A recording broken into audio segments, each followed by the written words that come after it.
up with this part. Ready or not, here we go. Yes, it. I think I know this part. Come on. One nation under a roof. Get down just for the funk of it. One nation and we're on the move. Stop us now. Yeah. Come on. Dr. Westbrook, take two. Beyond the getting radio airplay, what else was your crew doing to make sure that these records would get the visibility that they needed to become hits? Well, the radio airplay was only one aspect of it. In every major city throughout the United States, they had black newspapers. They also had little black local neighborhood newspapers. So what I did, I had my local promotion managers to approach those black newspapers, the major black newspapers as well as the neighborhood newspapers, and to actually buy ads in those newspapers and advertise the black artists that we were working. I also had them to secure writers from those newspapers to write stories on those black artists. And I also solicited the top disc jockeys in each town to cut radio spots on those artists. So consequently, everybody was aboard. Not only that, let's take Chicago for instance. If there is a black artist or any artist that's on the CBS label that's appearing anywhere in the Midwestern area, I would set it up so those disc jockeys and their wives could attend those concerts. Everybody, I wanted them to buy in. She's not just a plaything, she's flesh and blood, just like a man. And if you wanna do right, always woman, you've got to be a do-right, all night man. So consequently, CBS product, they looked upon it very, very favorably. And also, when those artists came to town, if those putting on a concert, I made sure that the local disc jockeys became the MCs of those shows. So everybody bought into it. Did other companies start to see the success that CBS was having and try to emulate what you guys were doing? After a while, they did. As a matter of fact, at the very beginning, through Clive Davis and a guy named Larry Isaacson, who was a graduate of Harvard B School, and we decided to do a project. It was called the Harvard Report.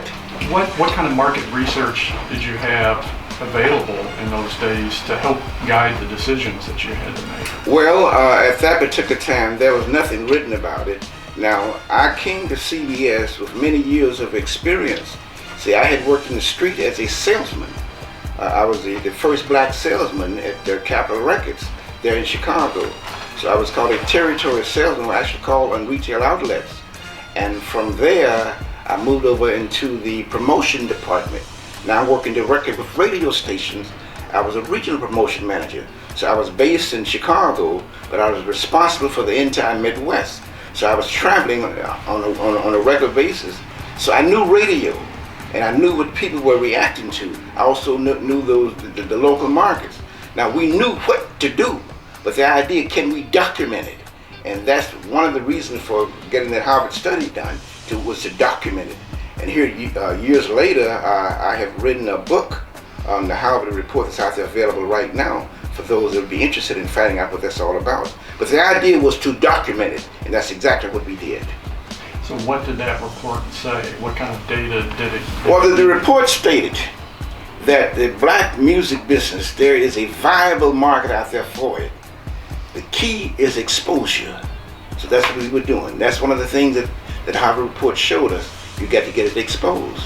And interestingly, that led into another thing. You're talking about exposure. Now, on a black record, you can only sell so many records because you can only expose it to just a certain number of people. Now, At that particular time, there was the black radio station, which was called the R&B station, or the white radio station, which was called the Top 40 station. And they didn't cross those lines. You played black records on black radio stations. You played white records on white radio stations. White records meaning those white artists. Now, on a radio dial, a black station in every market throughout the entire country at that particular time was on the right-hand side of the dial, which is the weakest signal.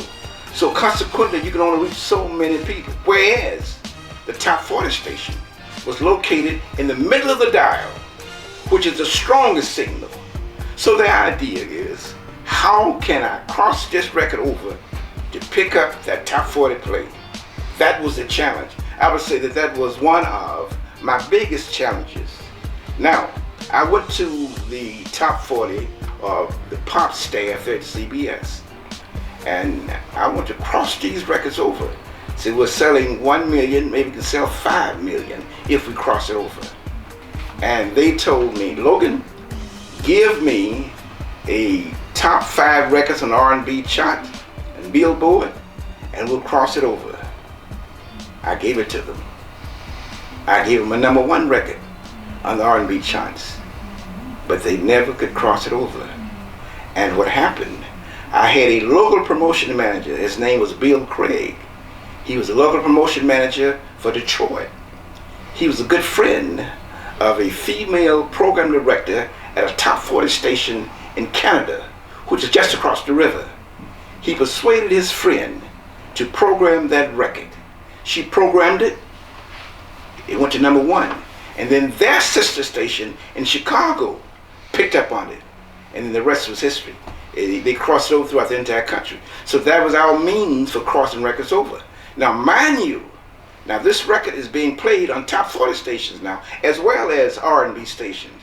It's guaranteed to go gold. Gold meaning when you sell 500,000 units, 500,000 units for an album is gold. 1 million units is gold for a single or 45. Of course, I'm talking old school now, because it's completely different here now. So one nation under a roof, yeah.